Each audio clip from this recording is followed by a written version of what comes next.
hora de refletirmos a respeito da poderosa e preciosa Palavra de Deus, revelação especial do Senhor dirigida a nós, seu povo. Nós vamos dar continuidade à nossa série intitulada Pela Fé. Já há meses temos conversado sobre esse tema a partir do capítulo 11 da epístola endereçada aos Hebreus, que reúne diversas histórias de vitória, coragem, resistência que aconteceram pela fé. Fé que foi definida pelo autor de Hebreus como sendo a certeza de coisas que se esperam, convicção de fatos que se não veem. Depois de fazer comentários sobre a fé de gente muito antiga, como Abel, como Enoque, Noé, depois de comentar sobre a fé dos patriarcas, Abraão, Isaque e Jacó, entre outros, o autor anônimo, porém inspirado de Hebreus, declarou no verso 35, mulheres receberam pela ressurreição os seus mortos. Essa declaração remete-nos ao ministério de Elias, ou seja, apesar de Elias não ser citado nominalmente no capítulo 11, existe aqui uma clara referência ao que Deus fez através de seu servo. Hebreus 11 vem nos ensinando que pela fé, o extraordinário e o impossível podem acontecer. Afinal de contas, a especialidade do Senhor são as impossibilidades. A especialidade do Senhor são as impossibilidades. A Bíblia anuncia em diversos textos a grandeza e a soberania, bem como a onipotência do eterno Deus. Divido com vocês dois textos que tratam sobre essa matéria. Jeremias 32, 27. Eis que eu sou o Senhor, o Deus de todos os viventes. Acaso haveria coisa demasiadamente maravilhosa para mim? No Novo Testamento, no capítulo 1 do Evangelho de Lucas, lemos palavras do anjo a Maria, porque para Deus não haverá impossíveis em todas as suas promessas. Lucas capítulo 1, verso 37. Como costumava afirmar John Knox, o patriarca do presbiterianismo na Escócia, nada é impossível para a onipotência de Deus. Nada é impossível para a onipotência de Deus. Diante do que foi dito até aqui, eu queria convidá-lo para a leitura do texto que vai servir para a nossa meditação. 1 Reis, capítulo 17. 1 Reis, capítulo 17, nós vamos ler os versos 17 a 24. 1 Reis, capítulo 17, nós vamos ler os versos 17 a 24. Depois disso, adoeceu o filho da mulher da dona de casa, e sua doença se agravou tanto que ele morreu. Então disse ela a Elias: que fiz eu, ó homem de Deus? Vieste a mim para trazeres à memória a minha iniquidade e matares o meu filho? Ele lhe disse: dá-me o teu filho. Tomou-o dos braços dela e o levou para cima ao quarto onde ele mesmo se hospedava, e o deitou em sua cama. Então clamou ao Senhor e disse: ó Senhor meu Deus, também até a esta viúva com quem me hospedo afligiste, matando-lhe o filho? E estendendo-se 3 vezes sobre o menino, clamou ao Senhor e disse: ó Senhor meu Deus, rogo-te que faças a alma deste menino tornar a entrar nele. O Senhor atendeu a voz de Elias, e a alma do menino tornou a entrar nele e reviveu. Elias tomou o menino e o trouxe do quarto à casa e o deu à sua mãe. E lhe disse: vê, teu filho vive. Então a mulher disse a Elias: nisto conheço agora que tu és homem de Deus e que a palavra do Senhor na tua boca é verdade. Nós vamos orar mais uma vez implorando para que o bom Deus fale aos nossos corações, para que o bom Deus também fale as nossas crianças, a Giovana fará a oração, implorando para que Deus fale ao nosso coração. Giovana, você mesmo. Leva o microfone para ela, Gi. A Giovana vai implorar. Você entendeu, Giovanni? Uma vogal faz toda a diferença, não é? É a Giovana. Oremos. Senhor nosso Deus, nós estamos aqui na Tua casa, Senhor, e nós queremos ouvir a Tua palavra, Pai. Fale aos nossos corações, Espírito Santo. Nós estamos aqui, Senhor, diante de Ti, te agradecemos por ter nos trazido aqui. Ó Senhor, que os nossos corações estejam abertos para receber a Tua palavra e que nossa mente venha entender aquilo que o Senhor deseja nos falar. Senhor, é o que nós te pedimos no nome do Senhor Jesus. Amém. Amém. Meus irmãos, o capítulo 17 de 1 Reis revela o caráter, bem como a obra de Deus. Em primeiro lugar, 1 Reis capítulo 17 revela a obra da criação de Deus. O Senhor, Deus de Israel, é aquele que sustenta a sua criação. O Senhor é aquele que envia as chuvas e o Senhor é, de acordo com o texto, aquele que seca a terra. Ele é o Senhor da sua criação. Em segundo lugar, 1 Reis 17 revela-nos que o Senhor é o Deus de toda a providência. Deus sustentou Elias, apesar dos momentos difíceis e adversos que ele experimentou. Dia após dia, o Senhor deu a Elias o que era necessário para a manutenção da vida. O Senhor sustentou o seu servo no ribeiro de Querite, depois sustentou o seu servo em Sidom. O Senhor é o Deus de toda a providência, Deus lhe deu o pão de cada dia. Em terceiro lugar, 1 Reis 17 revela também a redenção de Deus. Na última sessão, no último bloco do capítulo 17 de 1 Reis, Deus ressuscita o filho morto da viúva e conduziu aquela senhora da incredulidade e da tristeza para a fé e para a esperança. Criação, providência, redenção. 1 Reis 17 apresenta, portanto, as três grandes obras de Deus que apontam para a sua grandeza, soberania e poder. Esse texto é muito especial e nós podemos e devemos aprender algumas lições com ele. A primeira lição que eu quero destacar nessa manhã é a seguinte: é possível que as coisas piorem depois de melhorarem. Depois de uma vitória, nem sempre vem outra vitória.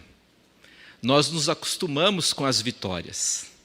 Nós nos acostumamos com a estabilidade, com a vida tranquila. Mas não é porque a coisa está bem até aqui que ela vai prosseguir dessa maneira. É possível que as coisas piorem depois de melhorarem. Foi isso que aconteceu com aquela senhora. Note o verso 17.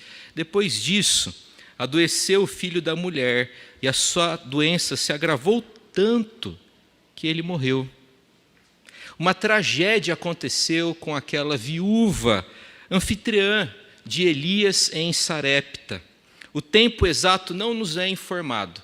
O texto comunica simplesmente que o menino adoeceu, a doença se agravou, evoluiu, e o menino morreu. Ou seja, seu espírito deixou seu corpo. Para a Bíblia, a morte física compreende isso, a separação do espírito, da alma, do corpo. Tudo estava indo tão bem. Justamente agora que aquela mulher e seu filho haviam sido salvos da morte, justamente agora que o fardo de ser uma mulher viúva e sozinha estava mais leve, justo agora que as coisas estavam evoluindo, que as coisas estavam estáveis, aquele menino tão querido e amado faleceu. As coisas foram para aquela senhora de mal para melhor, mas depois despencou para pior.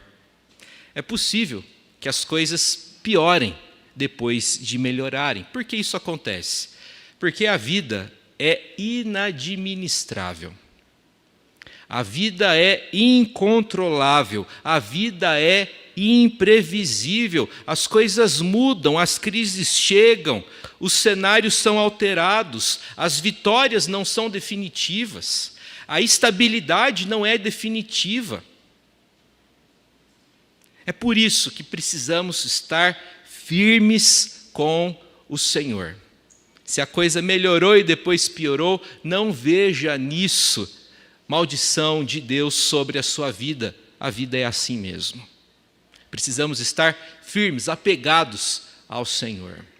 A segunda lição que aprendemos com o texto é a seguinte: o que fazer quando chegam as tragédias? A opção da viúva de Sarepta foi culpar uma outra pessoa. Algumas pessoas reagem assim aos problemas. Elas transferem a culpa. Elas responsabilizam outros. Elas colocam a culpa em alguém, mesmo que esse indivíduo tenha auxiliado até então.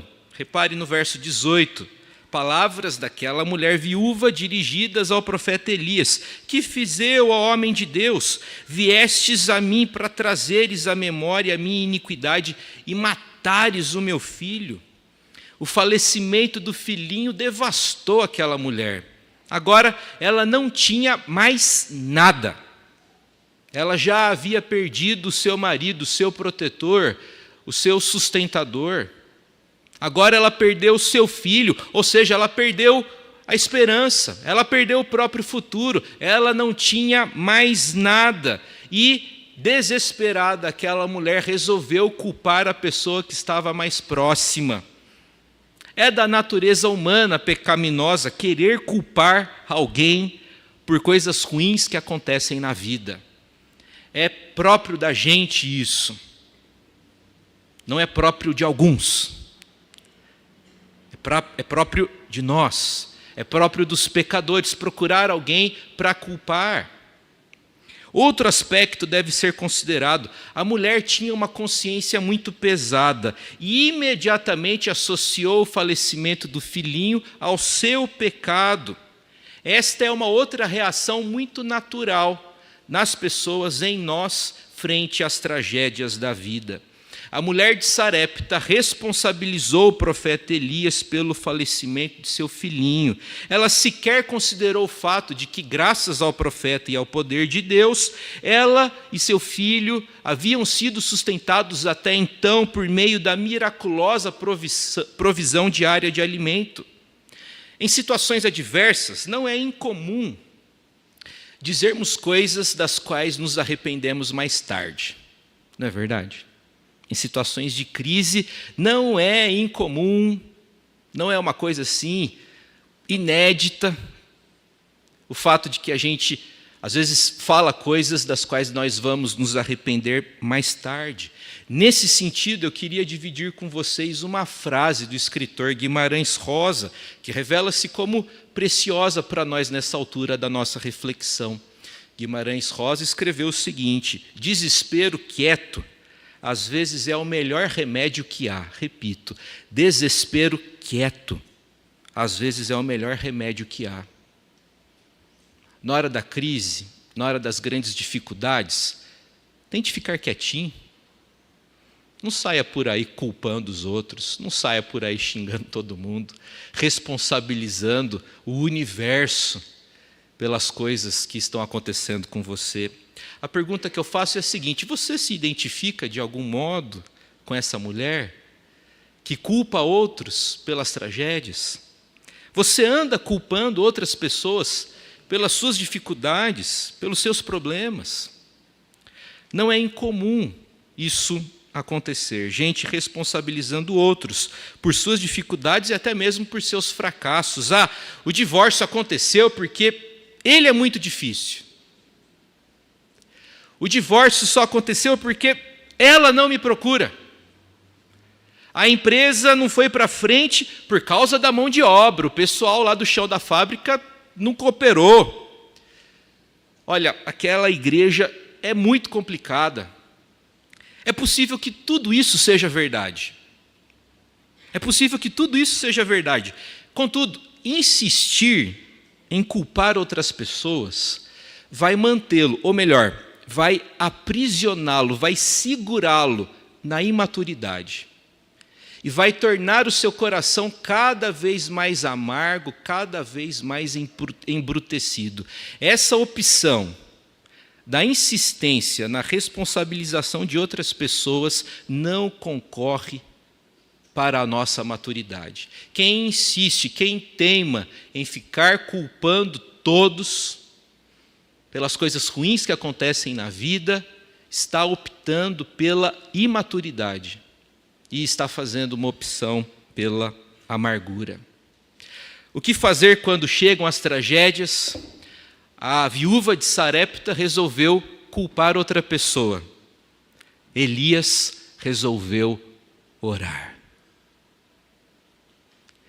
Enquanto uns reclamam, enquanto outros culpam outras pessoas, alguns oram.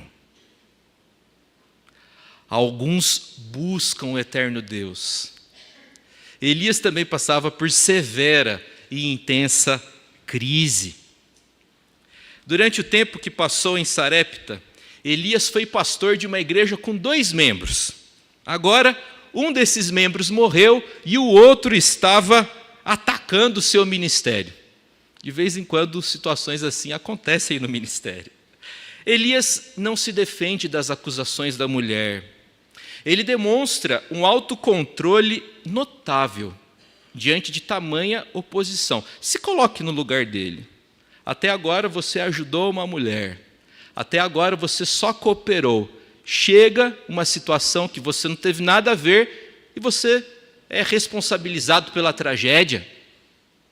Elias não se abalou, Elias não refutou as acusações da mulher, Elias não a culpou por seus pecados, tampouco lhe dirigiu um sermão sobre o fato de que coisas ruins acontecem na vida. Elias sabe que nada do que dissesse naquele momento e naquela circunstância iria satisfazer aquela mãe enlutada e abatida. Elias simplesmente pede para que a mulher compartilhe com ele do seu fardo. E o fardo daquela senhora era o corpinho de seu filho falecido. Verso 19, dá-me o teu filho. Tomou-o dos braços dela e o levou para cima ao quarto, onde ele mesmo se hospedava, e o deitou em sua cama.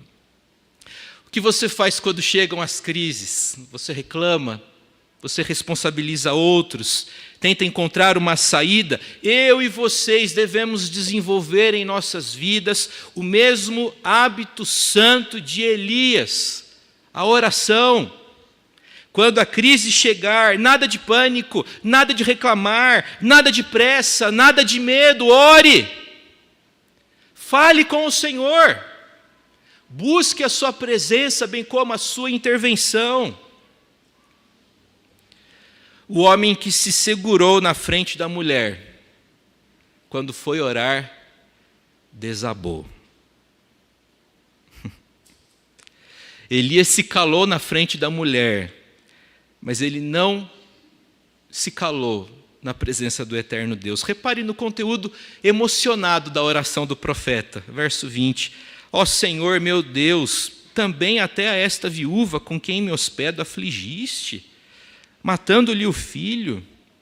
É como se o profeta tivesse dito ao Senhor o seguinte: Deus, o que é que o Senhor está fazendo? Por que o Senhor permitiu uma coisa assim? Por que o Senhor tomou a vida de um menino, de uma criança? Por que o Senhor partiu o coração dessa mãezinha que tem me ajudado? O que o Senhor está tentando me dizer? O que o Senhor está tentando me ensinar? Essa situação, Senhor, está além do meu controle. Eu não vou lidar com isso, eu não sei como lidar com isso. Já aconteceu isso com você alguma vez? De se segurar na frente dos outros? Manter o controle, manter o equilíbrio de Elias, e depois no seu quarto você desabar na presença do Senhor? Comigo já, algumas vezes. Às vezes a gente se controla na frente dos outros, ou melhor, o Senhor nos segura, não é? E aí, na presença daquele que conhece o mais profundo do nosso ser, na presença daquele que conhece as nossas palavras antes mesmo delas serem pronunciadas, na presença dele, a gente se derrama. Elias foi capaz, meus irmãos, de ser totalmente sincero com Deus, porque havia desenvolvido em sua vida o hábito santo da oração. Elias levou seus problemas ao Senhor na privacidade do seu quarto, não hesitou, orou com confiança e apresentou ao eterno Deus todas as suas dificuldades, crises, perguntas e dúvidas. Elias orou com fé e com perseverança, conforme o registro do verso 21. E estendendo-se 3 vezes sobre o menino, clamou ao Senhor e disse: ó Senhor meu Deus, rogo-te que faças a alma deste menino tornar a entrar nele. Elias tem muito a nos ensinar sobre o poder da oração. Quero destacar 4 lições. Em primeiro lugar, Elias se retirou para seu quarto, para ficar a sós com Deus. Elias não foi orar na frente das câmeras. Elias foi orar na privacidade do seu quarto. O Senhor Jesus Cristo nos ensinou a buscarmos a presença do Todo-Poderoso na privacidade do nosso quarto. Em segundo lugar, Elias orou fervorosamente. A Escritura afirma que ele clamou ao Senhor. Clamor é essa petição intensa, emocionada, apaixonada, dependente. Em terceiro lugar, Elias orou insistentemente, ele bateu na porta. Ele orou com perseverança, ele não desistiu. A Bíblia diz que por 3 vezes ele tocou aquele menino. Frequentemente em casos de restauração e cura milagrosas, o servo de Deus colocava sua mão sobre o aflito para indicar que o poder de Deus que estava sobre ele seria comunicado àquela pessoa enferma.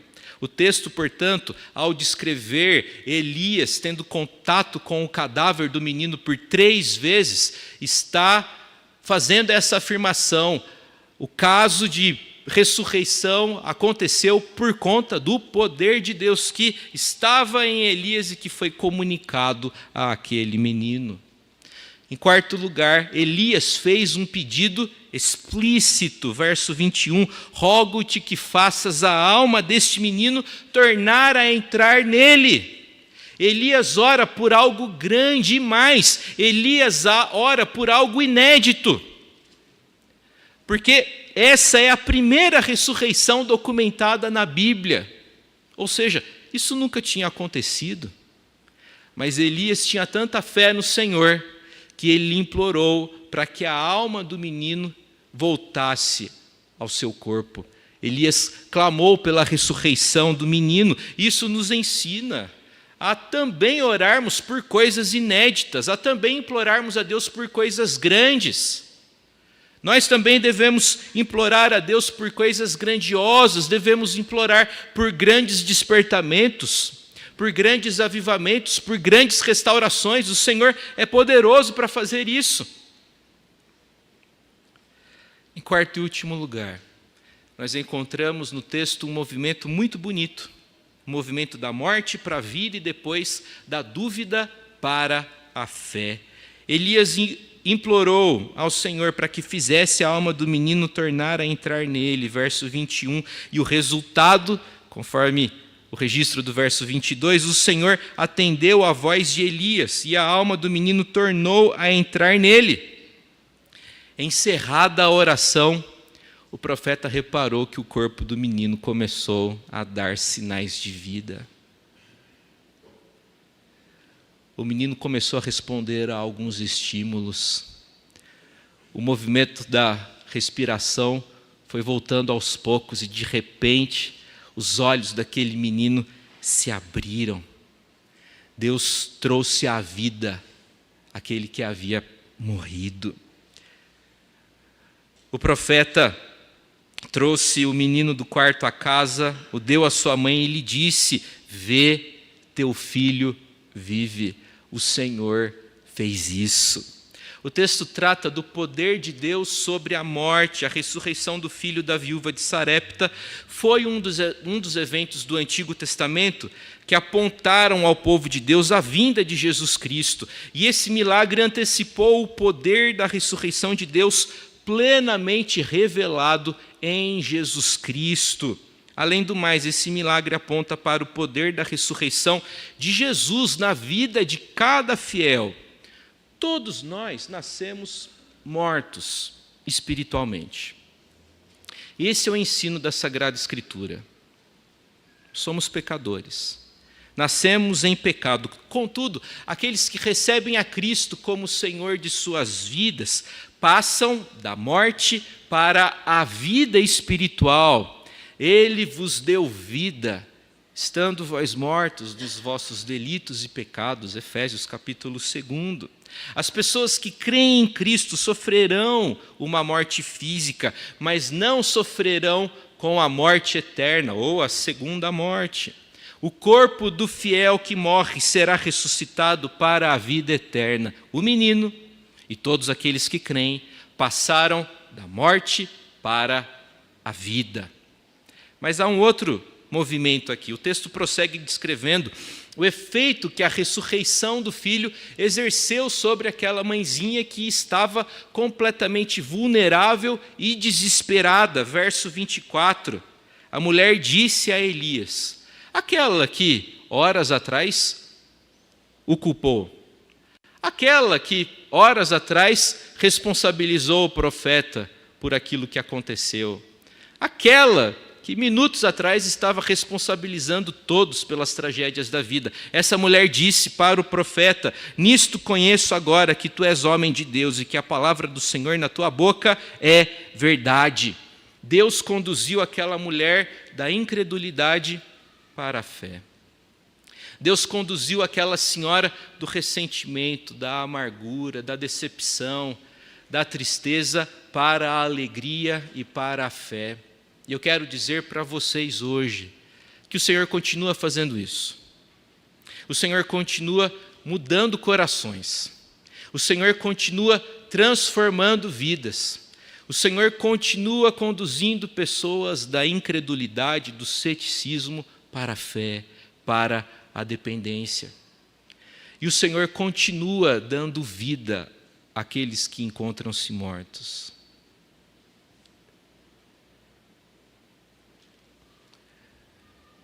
Nós devemos, como Elias, insistir para que Deus traga nossos filhos para a vida em Jesus.